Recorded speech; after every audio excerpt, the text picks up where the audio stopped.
Here we go. Hello, everyone. Welcome to my new show, Out of Nowhere. I've been running it about 3 months now. I came from Beacon of Light Radio. They were on about doing other things, and so I decided to go on my own. I think I made the right move. I can do everything on StreamYard anyway, so it's quite good. I've just been to hospital today to see it for a pre-op for my hip, my left hip. So hopefully in the next 6 to 8 weeks, I shall be operated on and hopefully feel a lot better. Been in lots of pain in my hip, and it gets you down after a bit. So it's one of those things in life. But we've got a wonderful guest on my show today. I only just realised it's about 4 years ago since he was last on the show. 2020, he was on the show. I went into 20. Where does time go? I need to say that. I think time's a bit of an elastic band. It seems to stretch at times and be very short at other times. Aye, exactly, yes. Well, my guest today is Nick Kyle. He's a knowledgeable, experienced, and engaging speaker on the paranormal topics. He has trained paranormal investigators. He's a writer and editor of having co-written a novel on the paranormal adventures. He has traveled the world. He's been to USA, Brazil, Germany, Peru, Canada, just to name a few. He's been on lots of podcasts and TV around the world as well. Can we please welcome Nick to the show? Hello there. Hi, Bob. What a nice introduction. Thank you. Thank you very much. You know, when you talk about the paranormal, everything like that, how did it all start for you? How did you get into it then? When I was a child, I lived in the west of Scotland Highland little village, which some people might have heard of, called South Ballachulish, near Glencoe. And as a child, between the ages of 8 and 12, I lived there.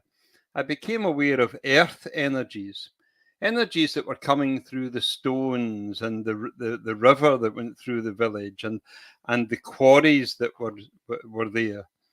And as I became a teenager and I returned to Glasgow where I was born, I began to read everything I could on spiritual matters. My father was a pastor and brought me up in the Christian tradition. And as a teenager, I wanted to go beyond the spiritual to see what else there was. And I was fascinated. My mother saw a UFO, and my grandmother was supposed to be a psychic tea leaf reader, and people in the family had seen ghosts. So I just showed a strong interest. And when I was at university, it was more of an academic interest because I studied psychology and I was interested in anomalous perceptions and so on.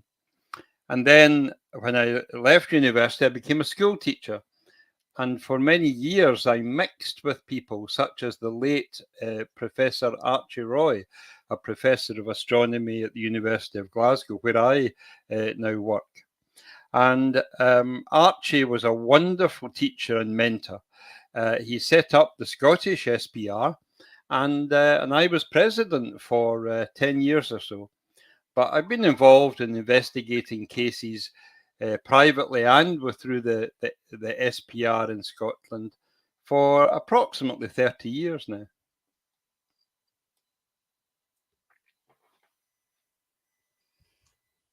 Very interesting how you get into the paranormal. It's a great subject. What about what's your feeling on ghosts then? What are they? That's a great question, Bob. I can think of lots of answers, and they might all be correct. There is no doubt that some ghosts seem to interact.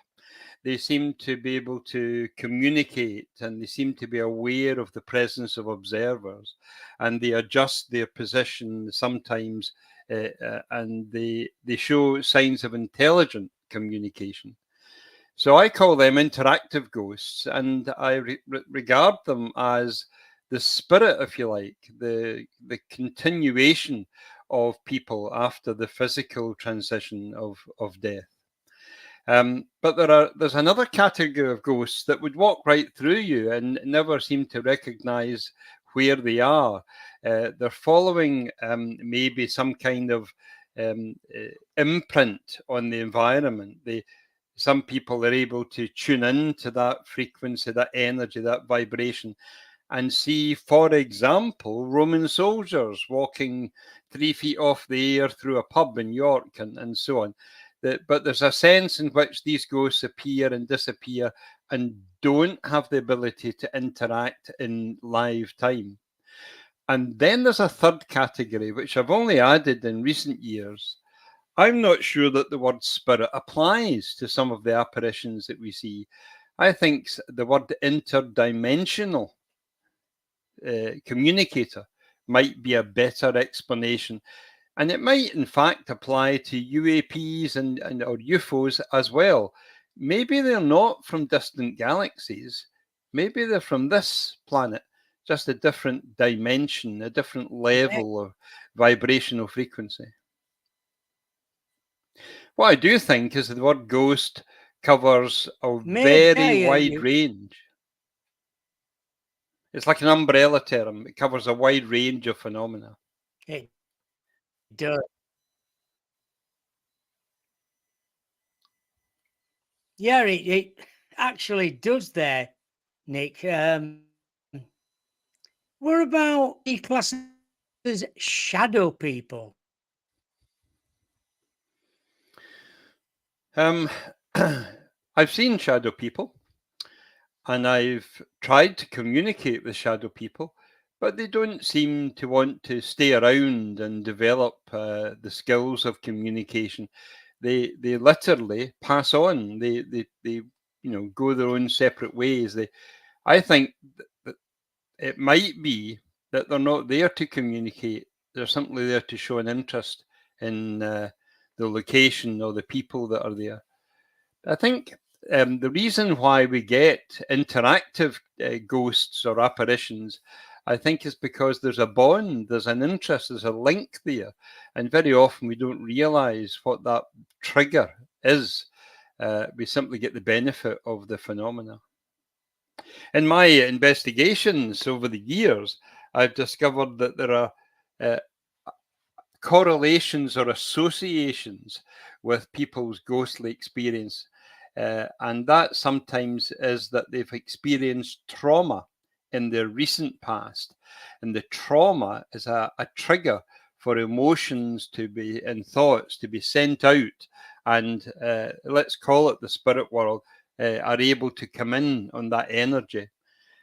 Funnily enough, and this might interest some of the audience, another common trigger is DIY, house renovations. And the thinking there is that people return to the earth to where they lived and they liked and belonged. And if they come back to their house to find there's not a wall there anymore, or there's an extension, or a room's been changed in its use, they don't like it because it doesn't fit with their memory of their house. So sometimes there are ghostly appearances, and some of the ghosts are quite annoyed and irritated by renovations, and they say that. But who knows? I'm sure there are lots of other triggers as well. Yeah, I was going to say, because you get a lot of spirit what won't go over but want to stop in the same place. Well, and it just takes time for them to go because they don't want to. You know, Bob, and your audience will appreciate that thinking isn't enough to understand someone. You've got to understand their emotions. and their memories and their life experiences in order to predict how someone will react. It's that we're emotional creatures as well as rational ones. And I think ghosts can get a bit confused and they feel trapped here because the emotions that they felt when they were alive are still there. And the person that they're attached to, say their grieving partner, may not be coping too well. And it's the emotions that keep the presence around. I was speaking to a lady recently who wasn't coping with her grief and said that she knew her husband wasn't happy, and that's why he was letting her know that he was around by making banging sounds and moving objects. So I think we need to realize that people on the other side of life, the afterlife, they still feel for us, they still care about us, and rationally, maybe they should be moving on, but they're not entirely rational beings. They're emotional. I think that when I was out in Brazil, the Brazilian spiritists that I met, they gave me some books to read, and I've still got them here on my shelf. And what they were saying is, how do you decide whether a person passing to the spirit world will have an easy transition or not? And I said, well, I think there's lots of factors. And they said, well, let us give you 4 or 5. First of all, the person who leads a spiritual life and who believes in the next life as much as they do in the one they've got, and it holds no fear for them, they are very likely to have a smooth transition because they're ready for it. They've prepared themselves. Their belief is strong.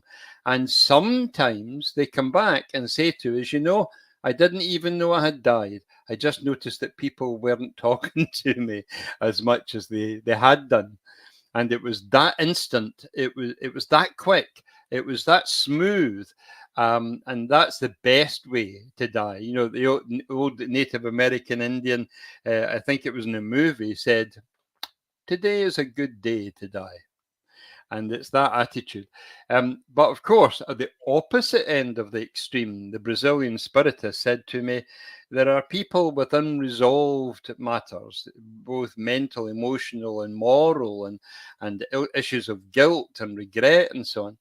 And they stay with the body, very unhappy that they had to die because they fought it with every ounce of their being. And then they found themselves close to the body, unable to leave far to move on. And what happened there is they became increasingly distressed because they could see themselves perhaps being buried, decomposing. They could see that they had been destroyed and perhaps cremation and so on. And they were even less happy. They were more angry. So they hung about to cause a bit of bother, only because they were expressing their own rage. And that's because that's a life unprepared for the next world. And of course, most people are somewhere in between. Not everybody has a saintly, ascended master kind of qualities. Most of us are a mixture of light and dark and so on. So what it comes down to is how are you in this life will determine how you're going to be at the start of the next life.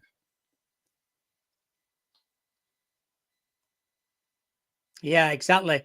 Lee's got a question for you. It was one I was going to ask as well, but never mind. Question for Nick. Why can we only see ghosts briefly? I can think of 2 immediate answers. One is energy.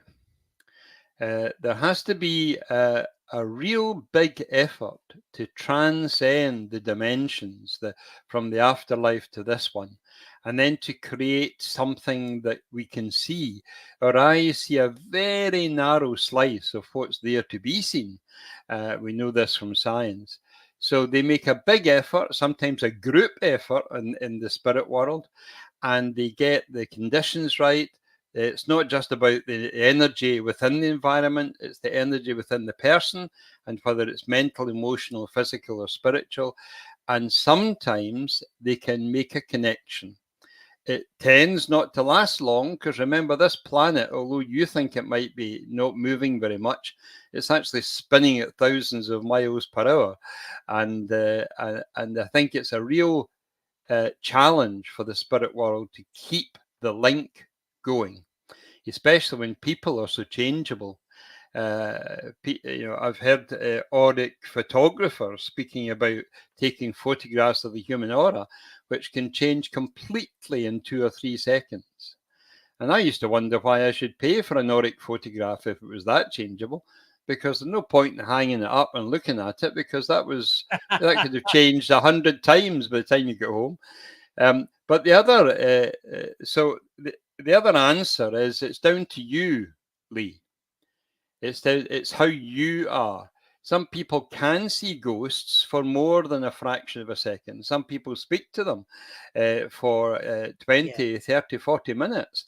And this is a conversation that witnesses can attest to.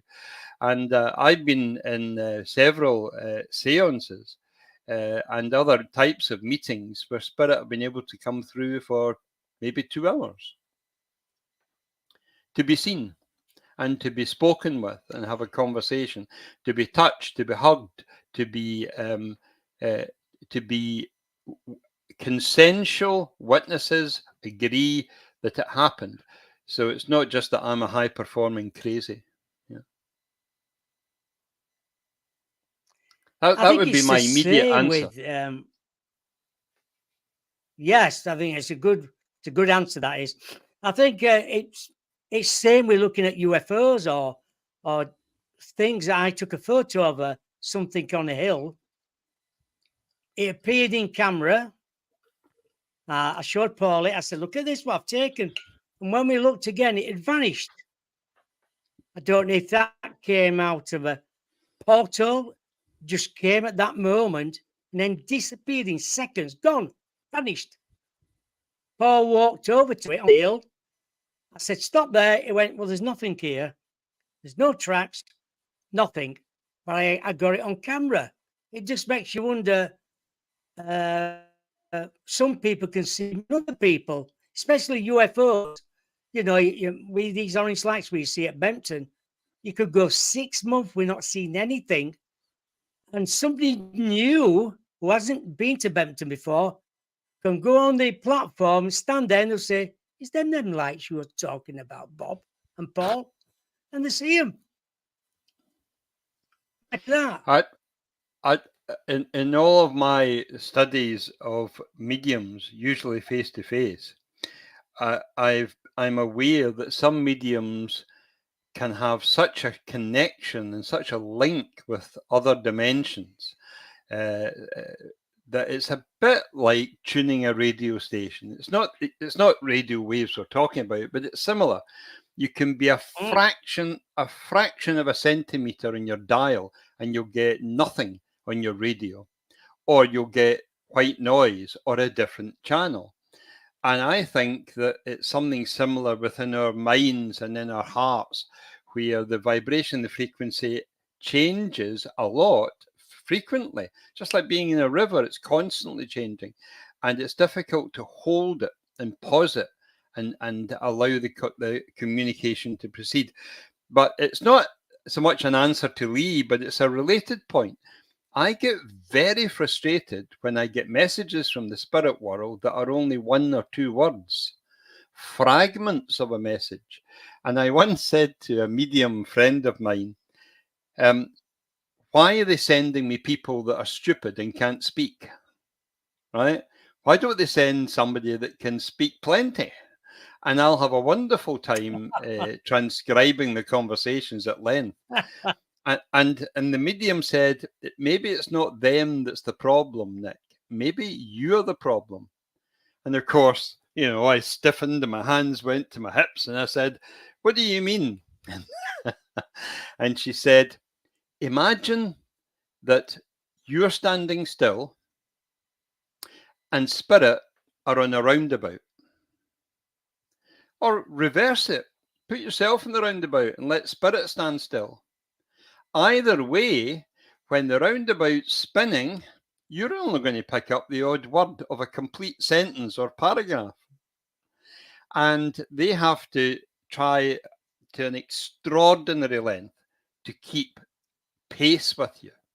It's you that's not stable and sensitive enough. And you're in a spinning planet anyway. So they do find it difficult to get through to some people. But if they're getting through a word or two, keep working at it, because it will build up the more they get to know you and your energies and your levels of vibration. Now, I don't know if that's true, but I don't criticize spirit all the time. I share some of the responsibility too. Right. The next one is from Alex. A question from Alex. Where are I? Question, Nick. Is the spirit world every bit as physical or as our dimension? No. But I guess that Alex thinking of the spirit world and physical phenomena.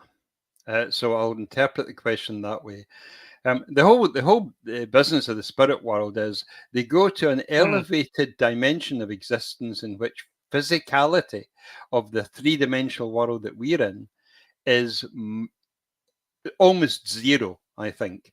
In their world, they respond to energy and light and sharing of energies and vibrations and frequencies. But let's be broader in our interpretation. Can the spirit world be every bit as physical as our dimension when they choose to visit? And the answer is definitely. Spirit can visit and touch you, change the temperature, move objects around, present partial as a partial materialization or a full materialization. I've had spirit children jump into my lap when I'm seated, ask for a hug. I've had gentlemen shake hands. I've felt up their arm and there's no body attached at the shoulder, but the arm's still shaking the hand, and it's a real hand as far as I can tell, in its texture and its grip. It's a man's hand. It's quite strong and so on. I've seen fully materialized people, and my own wife in a seance levitated, something that usurps the laws of physics, gave her a bit of a fright, and that was in a special seance called the Scole seance. So I was going to ask you about that. How yeah. did you get involved? I had been interested in physical phenomena as the gold standard of mediumship. You don't have to make excuses as to how somebody had a lucky guess or a mental mediumship or anything, or refer to things that other people can't easily verify, such as a sense of touch or smell or taste and so on. I think if a spirit person can move objects or materialize physically, it's much more difficult to explain away. So I was asking around, and I had attended several seances in England as well as Scotland. A couple from the Noah's Ark Society, which went defunct, but was still able to put on while they were on the go seances in Yorkshire. And I attended most of these, and I was intrigued, I was curious, but I didn't get the evidence until I was asked by a mutual friend to be one of 4 people accompanying him to a seance open to the public, but invited guests only. And my wife and I went down as a pair of people with 3 others from Scotland, and we had stunning evidence. Now, I don't use these words easily. If I say it was awesome, I'm not becoming Americanized. I mean it. It was jaw-droppingly different from the kind of fun and games in the dark that other people were practicing. And I can give all sorts of examples of the phenomena, but in that case, the spirit world came through so strongly, there was lots of physical phenomena.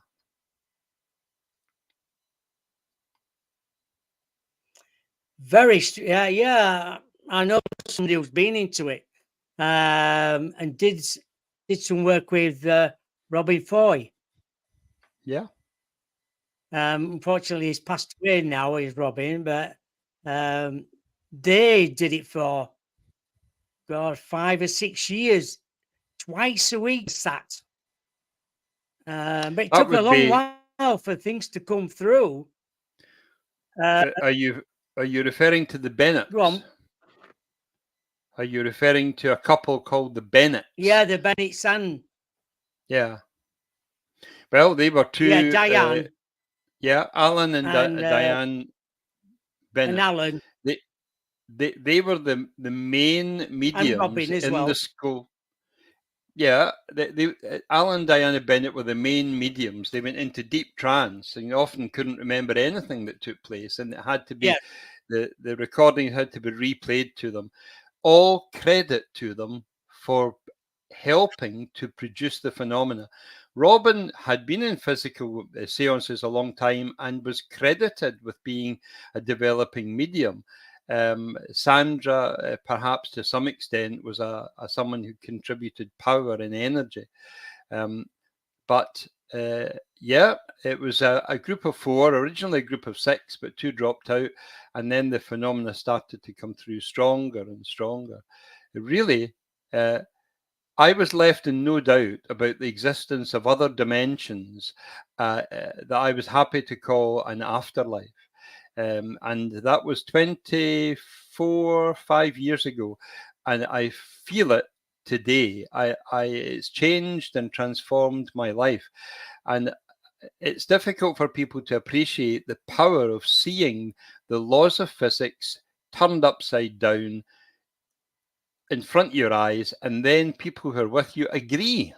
So you know that you've not imagined it or guessed it or just wanted it to happen.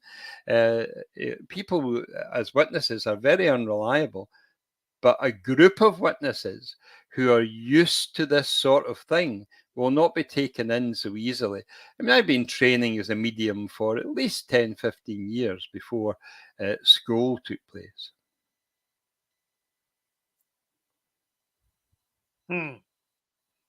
Yeah, I know a friend of mine, Derek, unfortunately he's passed away now, Derek Savory. He told me about a sitting he did down south. He said he said, there's no doubt about it, it scared me.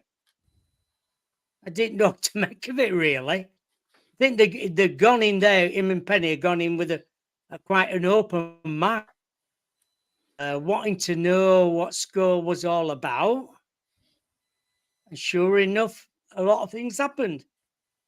Yeah.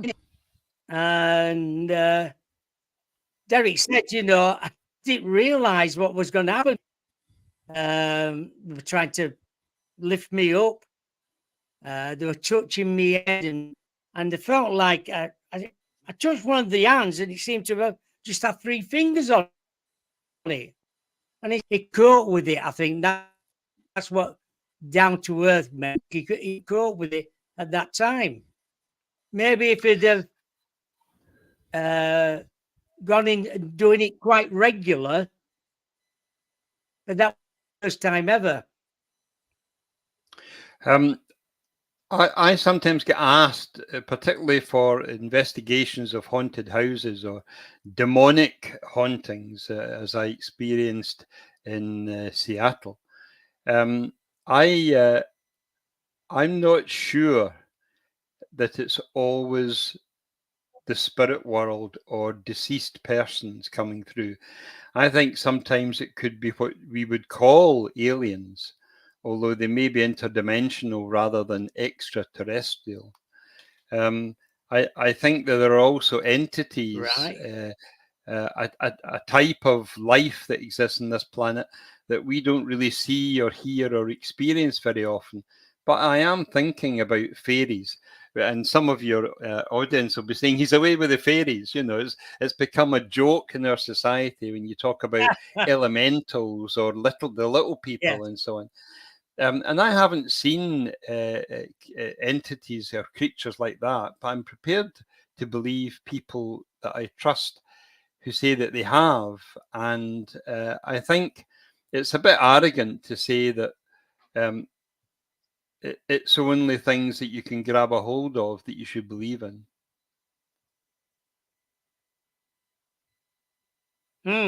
What about, going to ask you, what about healing? Using altered state for healing? Well, I do that, but I did it most of all after my trip to Brazil. What happened, and I'll say this very quickly, forgive me for skipping the details, but I was asked to resign my It's job by okay. spirit. In the middle of the night, a male voice said to me, and there was nobody in my bedroom at that point that could have said this. We want you to go to Sao Paulo. And I had to Google Sao Paulo. I didn't know it was a big city in Brazil. And I said, why? And they said, because there are things that we can teach you there, and it's just much more difficult in Scotland. So, okay. So I resigned my job and I got flights to Peru and to Brazil. And I spent a month there. And the interesting bit, I'm skipping a big chunk of the story, but the interesting bit was I had no name, Okay. no address, no contacts, no research. I turned up in midnight or just before midnight in Sao Paulo, and the following morning, my companion, who was a retired professor of physics, a deeply skeptical man, but he had known me for most of my life, and I had said to him, "This will be an adventure. Why don't you come with me? You might learn something." So we walked for 40 minutes through a city with no map. I'd never been there before, and he was protesting loudly because he'd come with me halfway around the Oh, world. For what? For what? I knew nobody. I was wandering as a stranger in a strange place. yeah. And I didn't know where I was going, but I stopped after 40 minutes of walking. This is a city 3 times bigger than London. And I stopped outside an office block and I said, I want to go in here. And there was a word in the wall, one word, esprit, which means spirit. But I didn't know that. I thought it probably made trainers or sportswear or something. And as I walked through the door, I saw the bronze bust of Allan Kardec, who was the founder of Brazilian Spiritism. So I knew I'd come to the right place. And a woman came up to me and said, "Can I help you?" in Portuguese, I think it was. And I said, well, my name is Nick. I'm from Scotland and I've been sent here, but I don't know why. And she called a man over who turned out to be the person in charge of this 12-story office block. And he said, "Welcome, Nick. Spirit told us a fortnight ago you had begun your journey to come here." He said, "You have walked into the biggest spiritual healing hospital Oh, God. the biggest spiritual healing hospital in Brazil, and we think in the world. All doors will be opened for you, and you can learn how we work." And basically, they had 11 stories of that building for spiritual healing. It was a fully functioning hospital, but every healer God. had been trained for 5 years. They had 500 healers in their a cohort of trained healers, and they catered for Amazing. 4,000 to 5,000 patients a week. 4,000 to 5,000 free. It was That's donation incredible. only. So I studied how they worked, That's and amazing. I came back to Scotland, and I've been doing it ever since. I don't advertise myself as a healer. This is one of the few times I've spoken about it.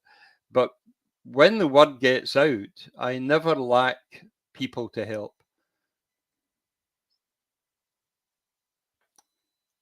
And I can I can heal at a distance, but I think it's much better to be face to face. Yeah. So True. I can see that someone wants for Nick. Yeah. So School first of all, meetings. I'll reveal that me. I used to be an English teacher, right?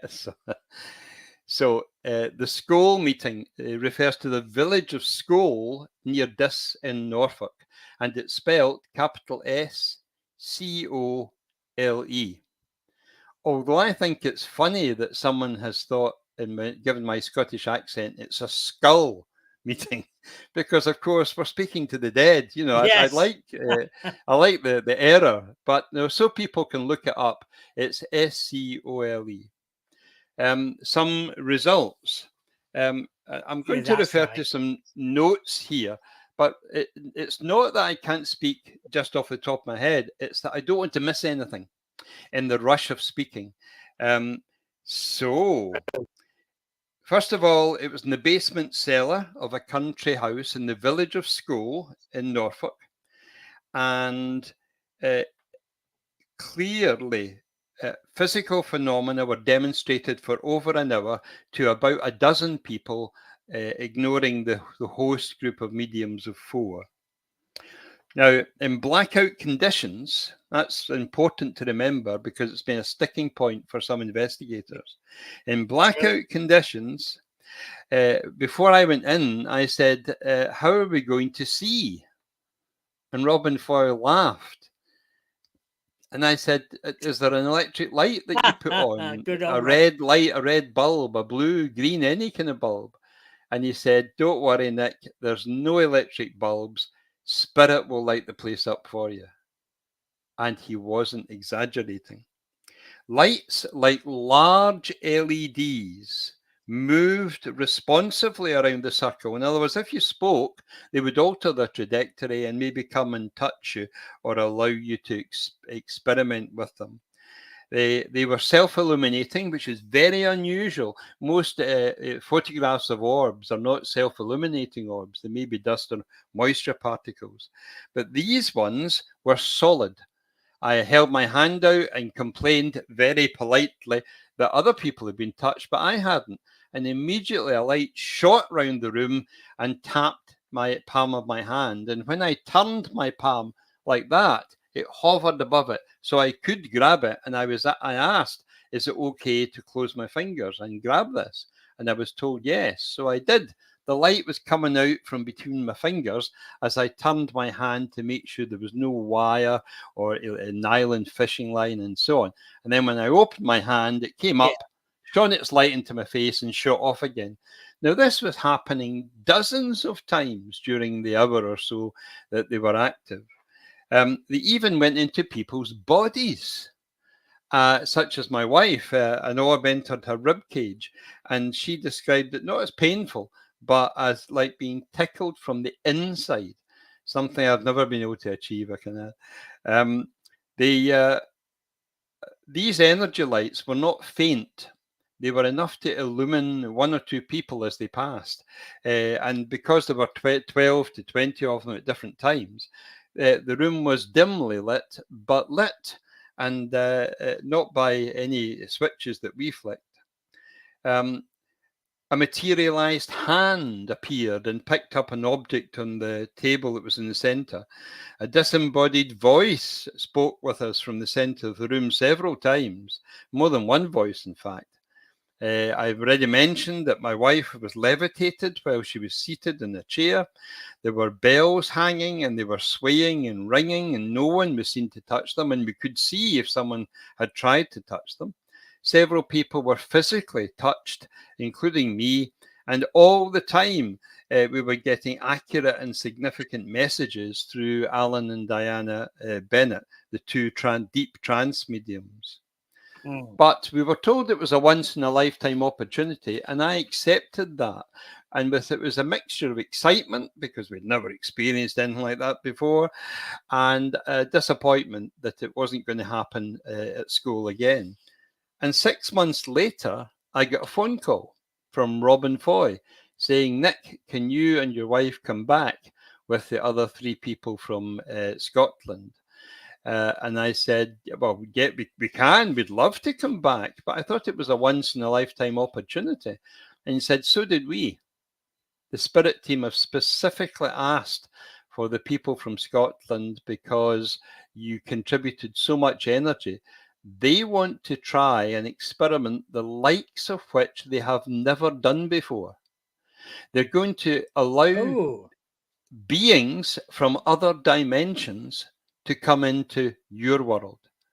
And we've never done this, and we're not sure what to expect. But is that okay? I couldn't drive there fast enough. I wanted to get in there, and the preparation was very, very similar to the first visit, except that when the lights went out, the spirit lights came on.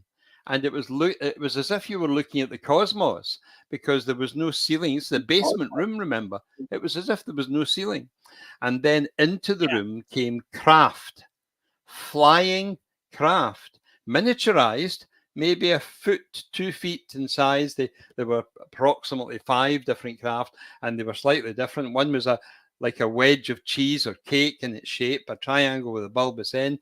Another looked like one of these big helicopters with a bulbous end at each end, and it was carrying something. Another was a classic flying saucer shape with a dome on top. And these were giving out light, and they looked solid, maybe translucent at the start, but they became solid as the energy kind of moved on or built up. The Scole group had made progress, and even although I had been used to going to seances and the previous Scole seances, I've experienced nothing like this. Lots of lights that were pale green or maybe light blue. They streaked around us. Some of these lights seemed to be hooded like powerful little torches. They zoomed, they whizzed, they never hit or hurt anyone, but they would hover in front of our hands and feet and faces. Other people were able to corroborate what was happening. And when the craft appeared, it was as if they were being created in front of us. The lines of the craft would be sketched first with a blue laser sort of beam, and then there would be a grey mist inside that would build up to form what seemed to look like a solid craft. And I couldn't see any way that these objects could be carried by someone with, say, an invisible fishing rod and line and so on. But here's something that your audience will maybe want to know.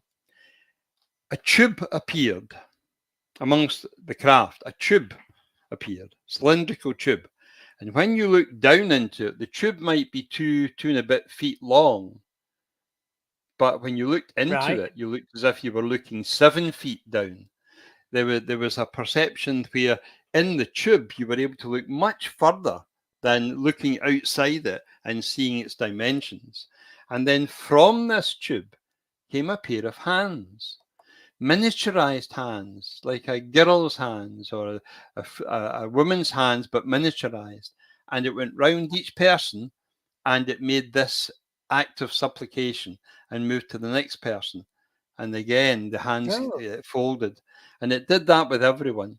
Now, I can accept people not being impressed by little lights flying around, even although if you're there, I think you would be impressed.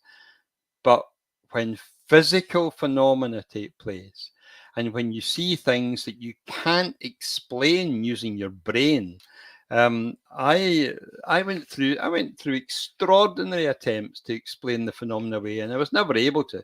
Give you an example. I work in the movie industry as a driver, sometimes film and television, not on screen usually. I'm just a glorified taxi driver, really. I'm part of the production crew, but I met 2 experts from Sony, and I said to them, if I gave you £1 million, could you recreate the phenomena that I've just described? And they said no. And I said, come on, guys, I'm offering you a lot of money here. I don't have £1 million, but I wanted to see if it was possible. And they said, no, No. we couldn't do it. React. And I said, why not? And they said, first of all, for a fast-moving hologram, never mind 12 to 20 that you're talking about, we would need 3 oil-dampened platforms, each of which is the size of a large armchair. You didn't have that much space to have them in there, and you didn't see any cameras when the room was sort of half lit. So you need the oil dampened platforms so that a passing truck on the road outside, the vibration doesn't affect the image because it rattles the projectors just a little bit. Secondly, you describe lights that go through objects. Yeah. We can't do that. And you describe lights that you were able to touch. We can't do that either. And I thought maybe it's a planetarium. Maybe in behind the white painted basement brick, maybe there are light fiber optics that are controlled by someone sitting at a computer to give us the impression of the cosmos. But then the cosmos comes into the room and touches people, and you realize that doesn't fit either. So I gave up trying to explain it away using any kind of science. There was even a magician and a hypnotherapist there, and they couldn't explain the phenomena. I took a hypnotherapist friend of mine from Scotland, and I said to him afterwards, was there anything in there that looked like an attempt to hypnotize us? And he said, no. He said, I took a technique with me, which is a ring with a pin. He said, and if I felt anything, I just had to close my hand and it would hurt me and bring me out of the trance. I never had to use it, he said. And he was a professional hypnotherapist. So what should we make of all of this? If it's not a next generation holographic con show using holograms and hidden projectors and so on, if it's not that extraordinary thing, and remember, in 20 odd years, nobody's ever owned up to trying to hoaxes. No, then I think other dimensions have been able to come into that place with that mix of individuals and communicate in a frequency or a vibrational energy that we can see what they're trying to do. And it lasted 2 hours. And I'll go to my grave saying that was genuine. And I'm not easily fooled. Remember, I've been to lots of seances and I haven't been impressed. The SPR in London sent their 3 very good investigators, and they spent maybe more than a year sitting with the group, 30 odd occasions, I think, in more than one location. They went to Ibiza, they went to America. NASA sent a group and wouldn't talk about it afterwards because the people were coming back and saying, we saw the lights, we saw what people were claiming and we can't explain it. And they didn't want that to get out to the public. If I want your audience to remember anything about this, it's this. The words, it was awesome, are well deserved. It was. But the footnote to this is, I came back to Scotland and spent 10 years trying to reproduce the phenomena. And I got the usual seance stuff. I got changes in temperature, a wee flash of light, an orb here and there, accurate clairvoyance, temperature changes, and so on. But nothing on the level of what I had experienced at school. Until 2 people joined my home circle and said, Nick, you're not doing this right. You keep comparing the phenomena we're getting with what you experienced at school, and then you put it down because it's not as impressive. Right. What you need to do is join us, come to our group, and we will show you that emotional bonding is absolutely crucial. Having laughter and happy, positive emotions and feeling a real bond between the sitters and showing that loving energy to the spirit world and saying we're open. Bloody hell.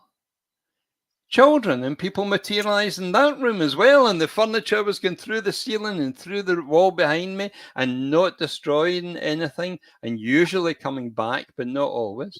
And that happened about 6 or 7 times in dark seances in Scotland. And then the medium said, we can actually do this in everyday light. And they took me to a restaurant where the tables moved around. And I took a film producer friend of mine, and he had never seen anything like this. And I said to him, you've got to pay the bill if you do see something that you can't explain. And I'll pay the bill if you see nothing. Needless to say, the tables were sliding around in front of his eyes. And this was a brightly lit restaurant in the West End of Glasgow. And I was telling Steve Meara, a lot of people will know the name Steve Meara. I was telling him about this, and he said, Nick, for 30 odd years, he said, I've been in restaurants and this has never happened to me. So he came to Glasgow and he sat down and the table slid away from him when he went to write in his notepad. And when he lifted his notepad back up, the table slid back. And while he was dealing with this, because it happened 2 or 3 times, his partner's table was also sliding about. And that was separate. So it was like 2 different tables sliding in a brightly lit restaurant. And then on a third occasion, when I was just with them myself, not even with my wife, I slapped down a coaster on the table for a bit of fun, and it said, let's carpe the hell out of this DM. Taking a takeoff from the movie, of course, Carpe Diem, seize the day. And as soon as I slapped on the table, it jumped up approximately 18 inches, but it might have been nearer 2 feet. I just know that in a seated position, I went like that to try and push it down, and I couldn't. It was as if I was a feather. And this was a table for about 6 people minimum, maybe 8. And it was heavy and it was made of wood. And other diners were getting up to leave because the bloody table was up in the air, and another guy's table started to jump as if it was trying to get up, and another couple were holding onto their table, and you could see it was jostling. So we left on the grounds that this person's trying to make a living by keeping this little restaurant going, and we are scaring the customers away. But I'll be a bit naughty. I'll tell you what I said to the guy whose table was bouncing. He was calling for the waitress, and when she looked, the table was stationary. And then she looked away and it started to jump again. And as I was leaving, I leant over to him and I said, the subway under here, it's pretty bad, isn't it? For vibration. And I left. So I don't need someone to try and come up with explanations, because it's happened to me often enough now in different places with different independent witnesses. What I would say is what I said to some investigators in Canada whom I met socially in Canada. What would you say to your children about this life, how to live your life, and that you've learned from the spirit world, from your interest in paranormal activities? And it caused a lot of trouble because people kept disagreeing with each other. They would say, I said, it had to be from your own efforts. We calculated there were 2 centuries of experience around that sort of campfire setup and barbecue.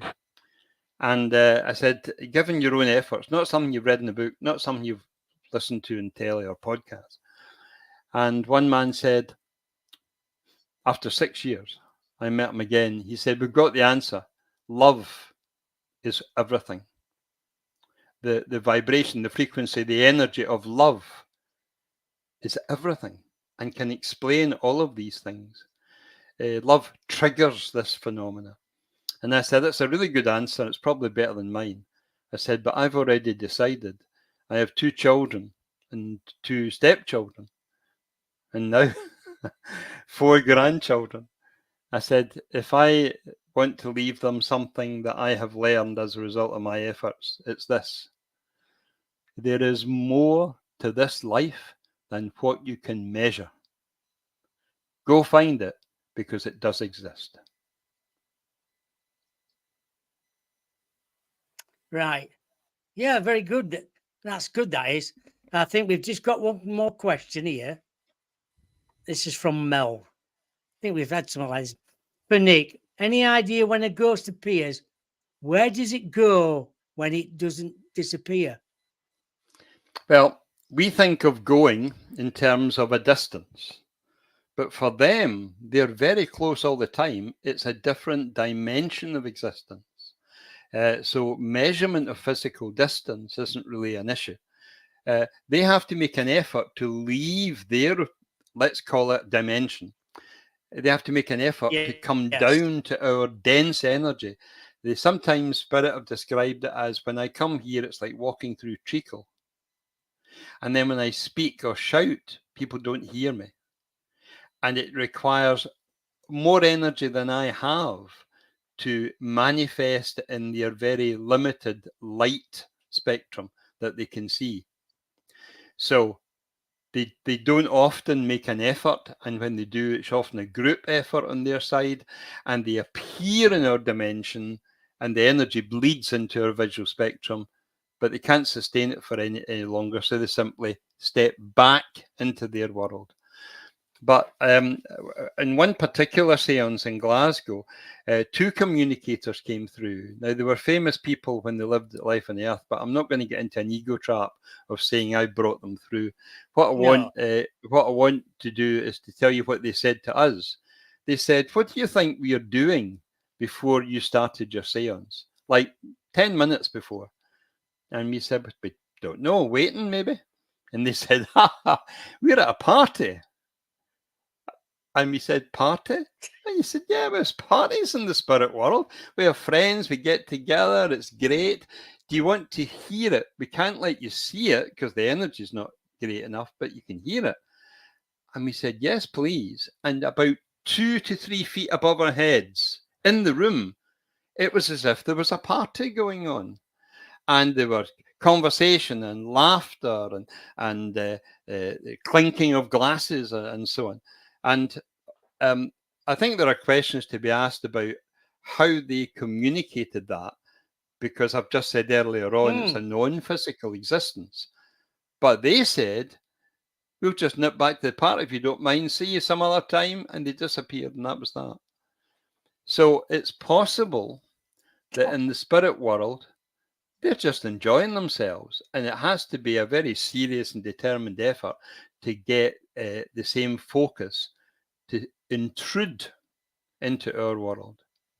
The worlds are meant to be kept apart, just like when you tune in to Radio 1, you don't expect to get Radio 4. They may be very close on the dial, but you can tell when you're in one and when you're in a pop channel, say, or something. I think it's a bit like that. So it just continues with its life. Another question. Nick, can ghosts? And if so, do we appear to be ghosts to them? Just wondering. The short answer is yes, Melvin. Ghosts can see us, but remember the distinction I made at the start. There are interactive ghosts that suggest intelligence. They can see us and walk round us if necessary, or take account of the environment. And there's other ghosts that we call ghosts that just seem to be a kind of stone tape theory of an imprint in the environment. And they don't seem to know that anybody's there, even the environment. How do we appear to them? As light beings. So they don't see the texture and the color of our clothing in detail. They don't see whether you've shaved or not the night before.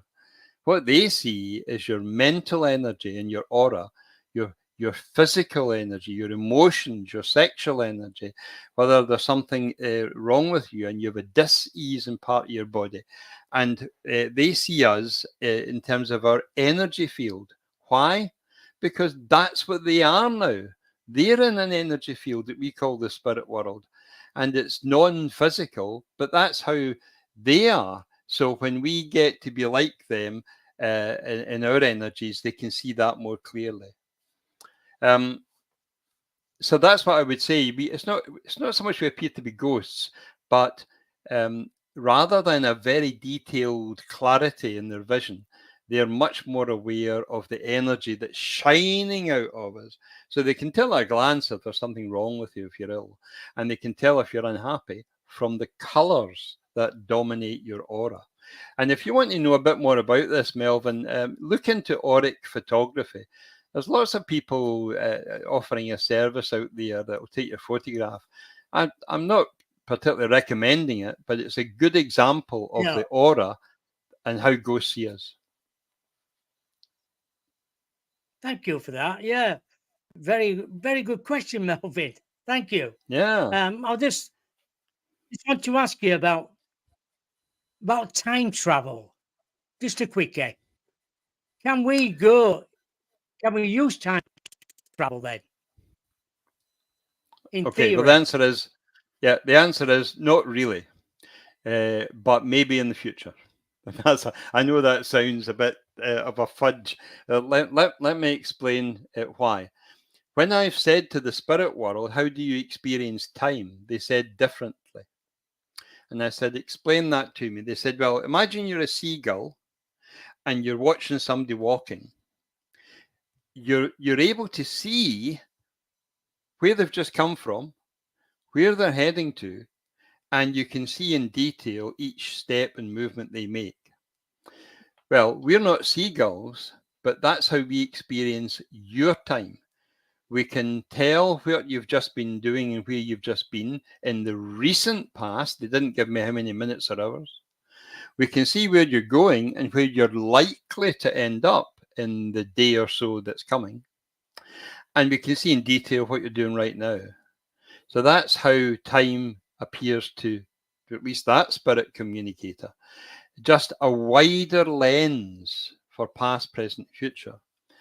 Now, I'm supposed to be editing a book on time travel, so I don't want to spoil the author's findings. But at the same time, although I'm not a scientist in my training, I've shown a lot of interest in science, and in particular, what does science say about time travel? And they say, well, according to the calculations, the past exists, and so does the future. And according to quantum mechanics, you can predict what will happen before it happens. And you can tell what's just happened when a particle appears in your experiment. So there is a sense that mathematically, the past and the future are available to influence the present when something happens. Now, I get a headache when I talk about these things, Bob, because that's really at the very edge of what I could understand. But scientists say that mathematically, time travel for subatomic particles that are so small they're really just energy, it appears to be different at that level than it is for us. And there's the old experiment, now old is about 20 years, where they can split a laser beam and interfere with one channel of it, and the other channel might be yards away or miles away, and it's instantaneously changed. You alter one part of the laser, the other part changes without lag time, which is important. So if it's 50 or 500 miles away, you can interfere with it because you've got part of it here with you. Or projecting in another distance. Now, if there's no travel time, it means that these laser beams carry information, because that's what light is really, and it carries it without the need to travel the distance. In other words, it's always connected. Right, just a quickie. What about missing time then?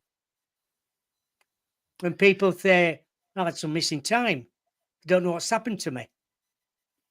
You speak to any trance medium and they will know exactly what you're talking about because it happens to them all the time. They go into a trance and 2 hours can pass and they waken up and as far as they're concerned, it's been 2 seconds.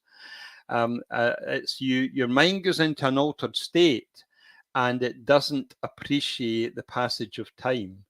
But then spacemen go into space and they have a different time than we do, albeit the difference is small because they're quite close to us. They're only a few million miles away. Time passes relative to where people are and how fast they're traveling. And that's been standard science since before Einstein.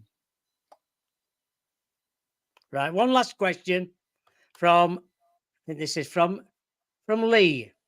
What's the difference between a demon and ghost? If we have time, Bob. Okay. Very quickly, I think there's a big difference. Right. I've met lots of We've got plenty ghosts. of time. Sorry? We've got loads of time. All right. Okay. I've met lots of ghosts. I've only met one or two, maybe three demons in my 30 years.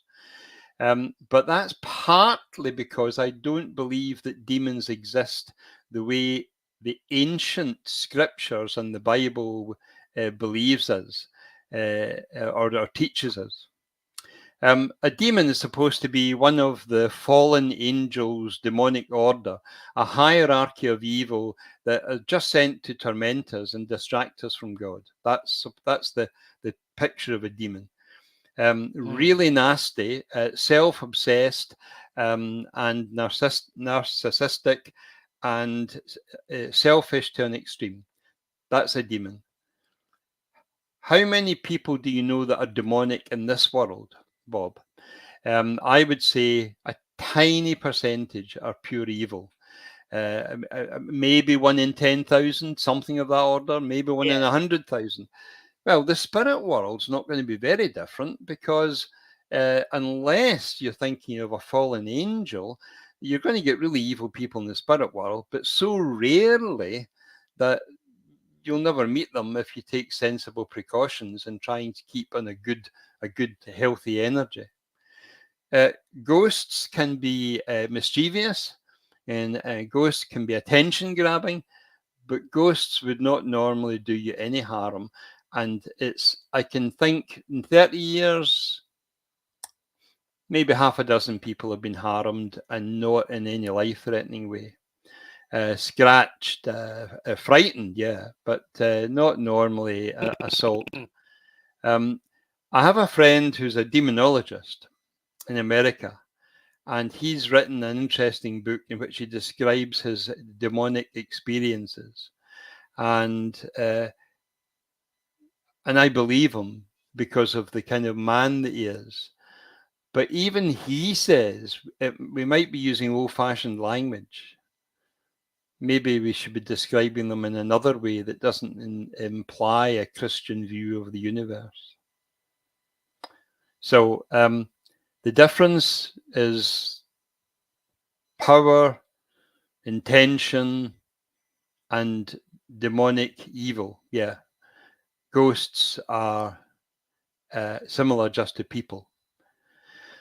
Is it possible that we could be looking at an alien? And in the past, we've called it a demon because it can be quite destructive. And I think we're moving into a world in which we realize that there's many dimensions and many types of beings, and non-human intelligence is a new term that's been invented in recent years. I believe that some non-human entities might have been called demons in the past. But I don't believe so much that they were thrown into a herd of pigs and they all threw themselves over a cliff. I think that's just a great story. I'm sure it is as well. Right.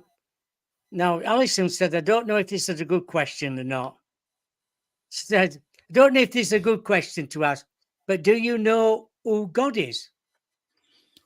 I think it's a great question, Alison, because it strikes at the heart of an awful lot of people's beliefs.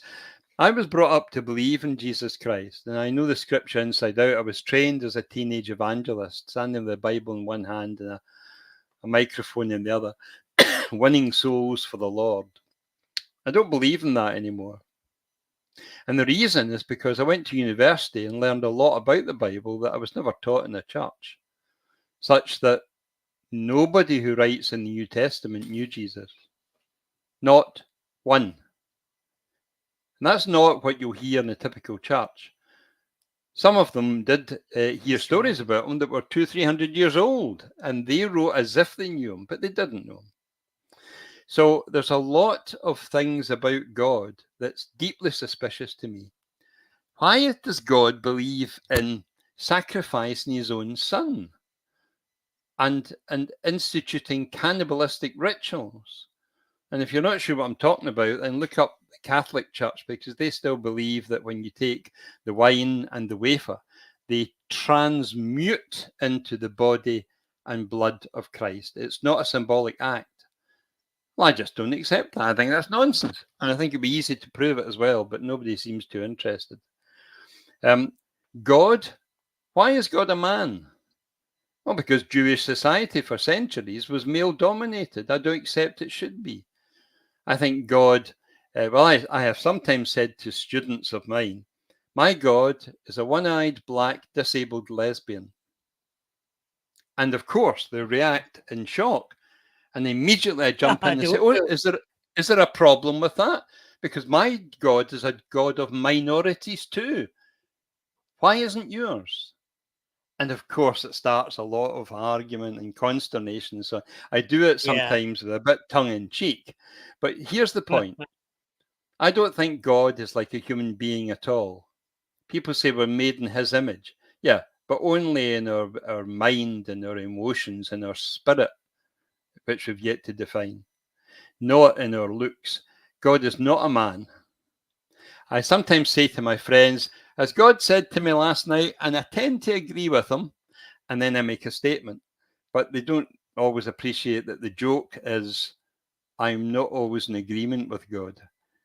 God said this. I tend to agree with him, but so I'm better than God. But it's just a joke. Is there a creator? I don't think so. Because again, we're making a person, an entity, a person, a character. I don't think God is like that.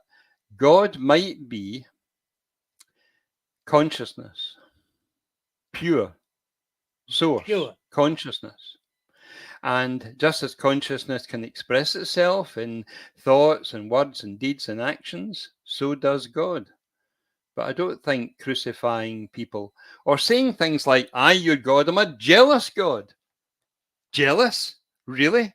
The creator of an infinite universe still finds time to be jealous? Come off it. We are no more than a grain of sand in an ocean. I don't think God is that involved in our lives that he needs to micromanage things. Now, there will be people maybe in your audience who disagree with that, and they'll think, well, you might have believed in God once, but you're obviously abandoning him. Really?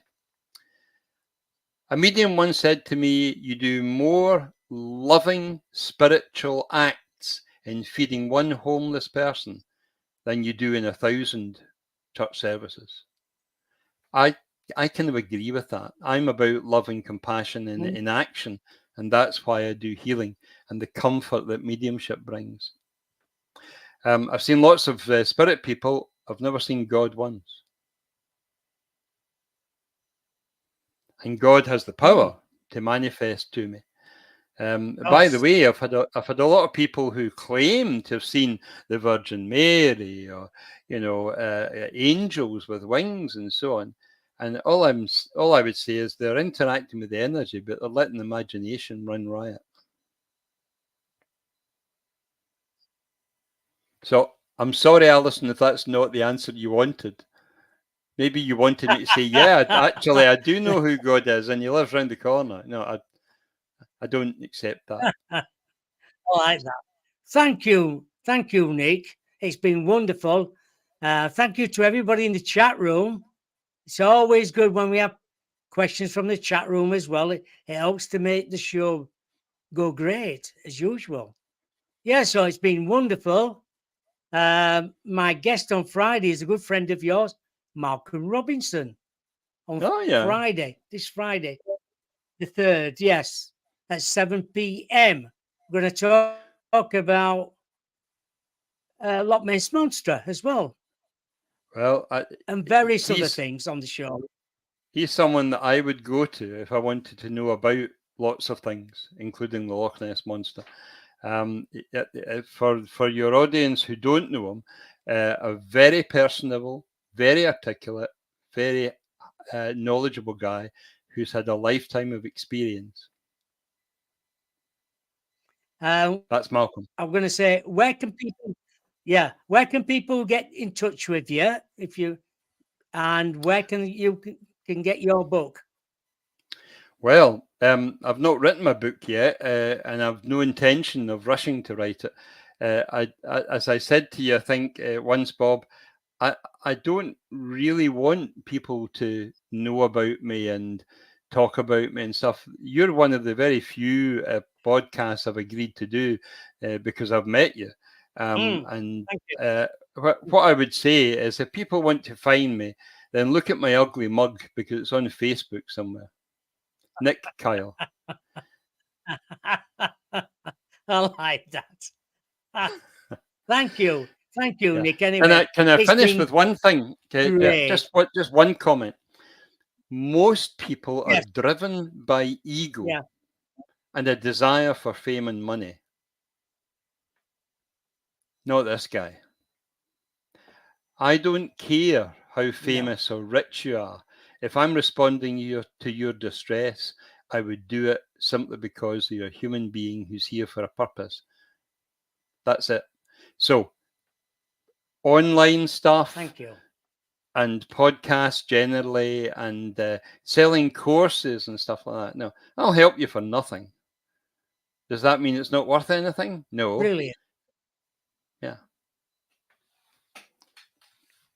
But I do have a lot of people. Thank you. Trying to get in touch because it's free. So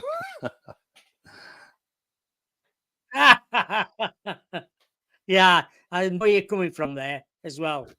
I'll just finish the show now.